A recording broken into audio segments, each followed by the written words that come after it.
Kali ini Movie akan mengulas alur sebuah film berjudul I Am All Girl. Adalah sebuah film bertema kriminal yang rilis tahun 2021 disutradarai oleh Donovan Mars. Film ini dibintangi oleh Erika Wessels dan Hlabi Mboya. Film berdurasi 107 menit yang terinspirasi dari kisah nyata ini menceritakan bagaimana tekad keras seorang penyelidik wanita yang bertekad untuk membasmi sindikat perdagangan anak global di Afrika. Yuk langsung saja kita ke ceritanya.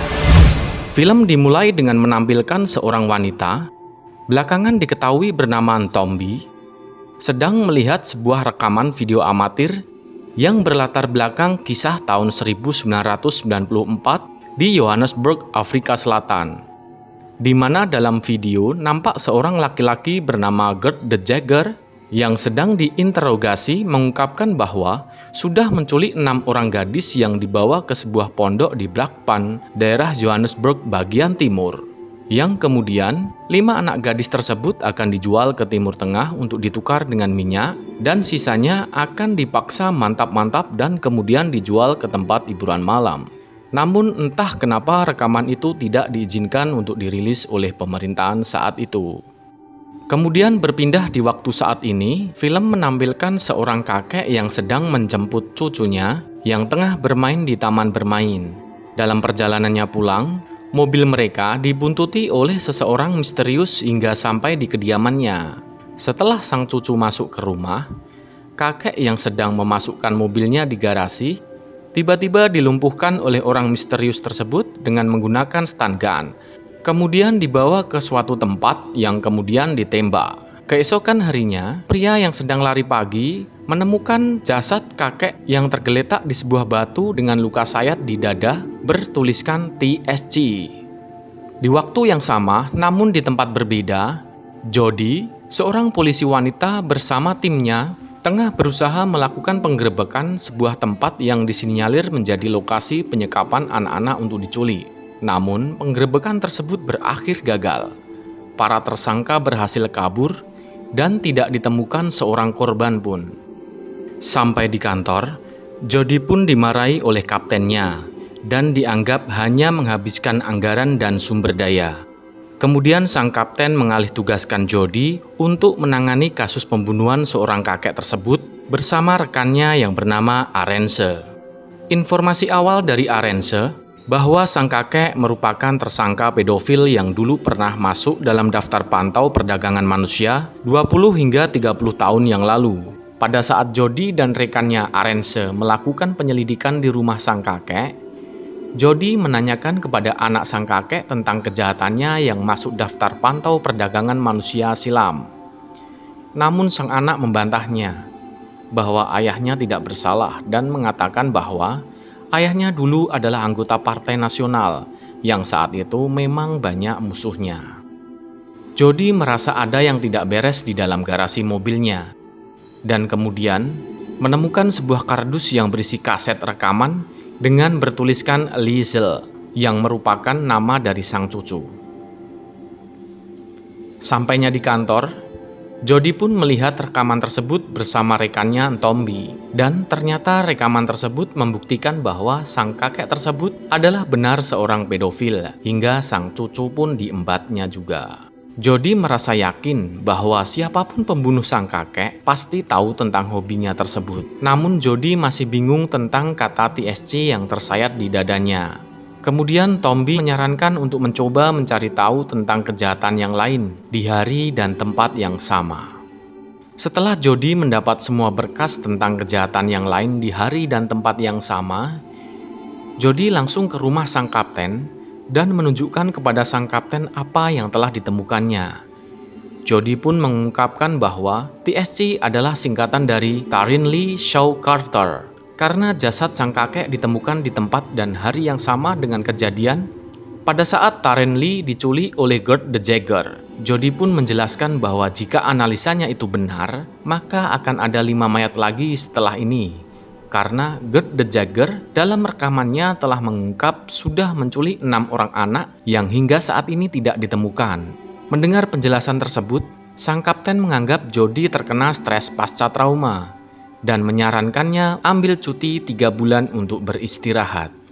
Malam harinya, seorang misterius mendatangi sebuah tempat hiburan malam dengan membawa sebuah pistol. Masuk dengan menembak penjaganya, kemudian setelah sampai di ruang kerja pemilik hiburan, langsung menembak sang pemilik hingga tewas. Kemudian sang misterius pun memperlihatkan wajahnya dan ternyata orang misterius itu adalah Ntombi. Sesaat kemudian, polisi melakukan olah TKP.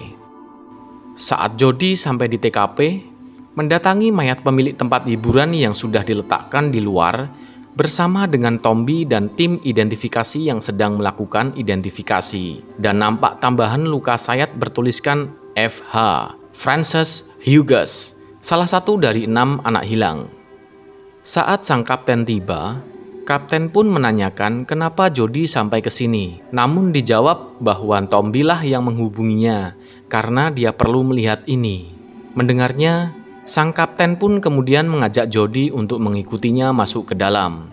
Di dalam, nampak sang asisten pemilik hiburan malam hanya diam, tidak mau menjawab pertanyaan. Kemudian ditemukan dokumen pengiriman yang semuanya dari peti kemas yang sama dengan tujuan ke Durban dengan pemilik Khan bersaudara, Salim Khan dan Parwas Khan. Mencurigai hal tersebut, Jody bersama dengan Arence akan menyelidikinya. Di luar, saat Ntombi melihat sang asisten, Ntombi kembali ke ingatannya masa lampau, di mana ternyata Ntombi kecil adalah merupakan satu dari 6 orang yang diculik oleh Gert the Jagger, yang 5 orang ditukar dengan minyak, dan sisanya yaitu Ntombi dijadikan bahan mantap-mantap, kemudian dijual di tempat hiburan malam. Di tempat hiburan malam itu ternyata hanya sang asistenlah yang merawatnya bak seorang ibu.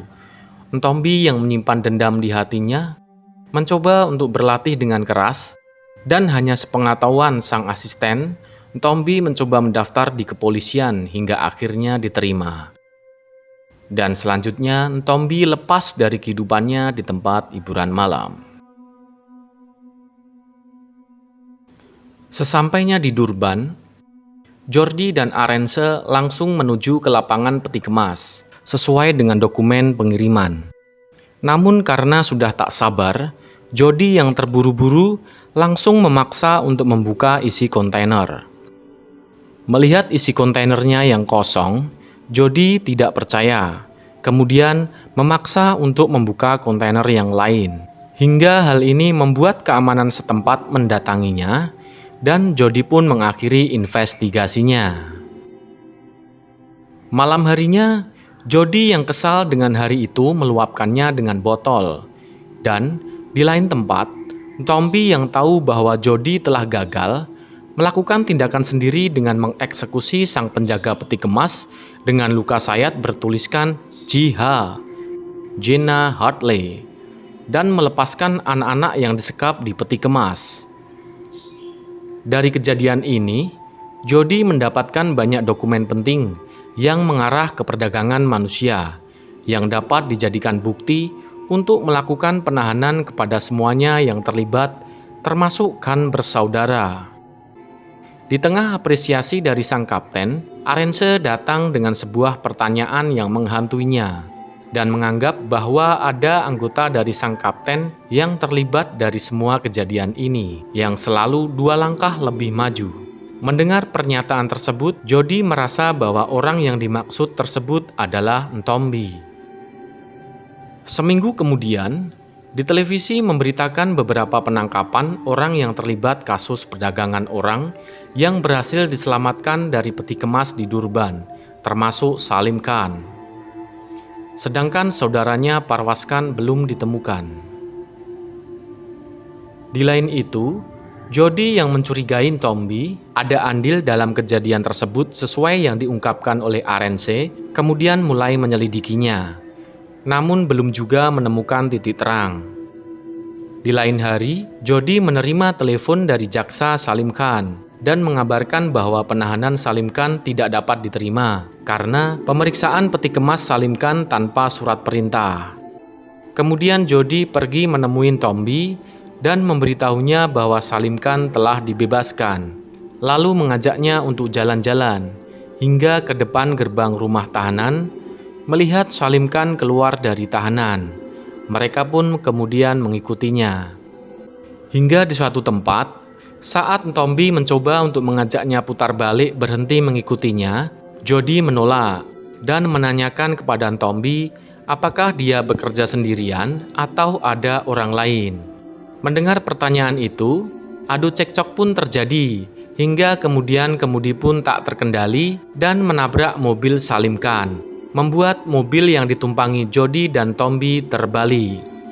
Jody yang pingsan dengan kejadian tersebut, sedangkan Ntombi yang masih sadar, melihat anak buah Salim Khan mendatanginya, langsung menembakinya dan kemudian membawa Salim Khan pergi.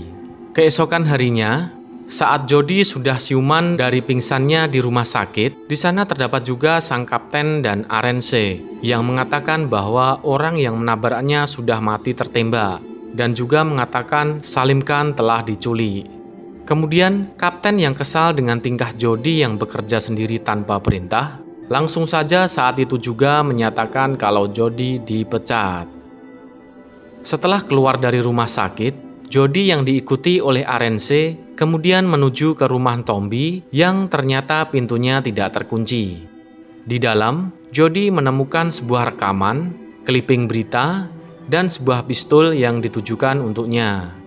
Jody pun mengambil pistol tersebut dan menyimpannya, kemudian melihat rekaman tersebut. Ternyata rekaman tersebut adalah rekaman lengkap Gert de Jager yang menyatakan bahwa ternyata Gert de Jager bergerak karena perintah dari seorang menteri Partai Nasional yang tidak disebutkan namanya. Namun Jody mengetahui siapa menteri yang dimaksud, termasuk juga petunjuk lain di mana lokasi transaksi penukaran anak dengan orang Timur Tengah tersebut dilakukan. Hal ini dari clipping berita yang ditinggalkan oleh Ntombi tersebut.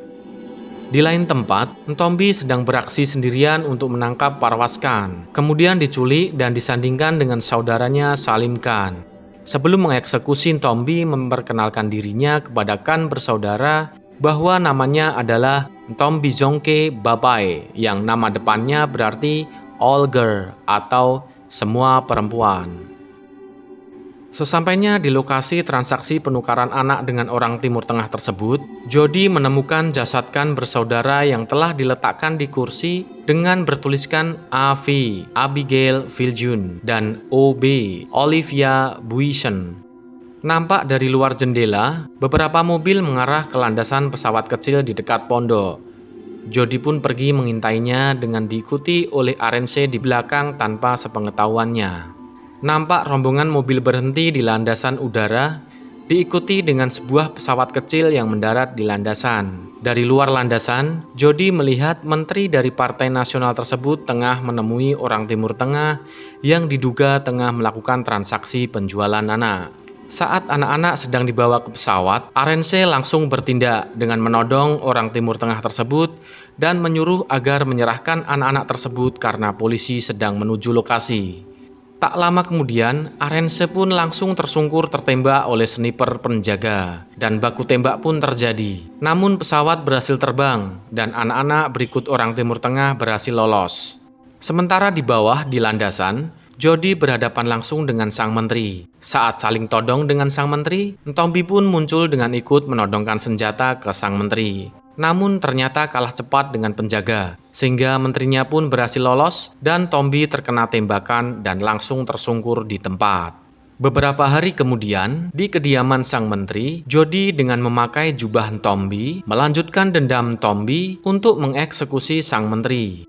Eksekusi pun terjadi, dan kemudian diberikan sayatan dengan kata NB, yang berarti Ntombi Jongke Bapai. Film ini diakhiri dengan penerbangan Jody di sebuah maskapai penerbangan dengan tujuan Iran. Terima kasih sudah menyaksikan ini movie. Pastikan untuk selalu klik like, subscribe, dan loncengnya ya kawan. See you next movie.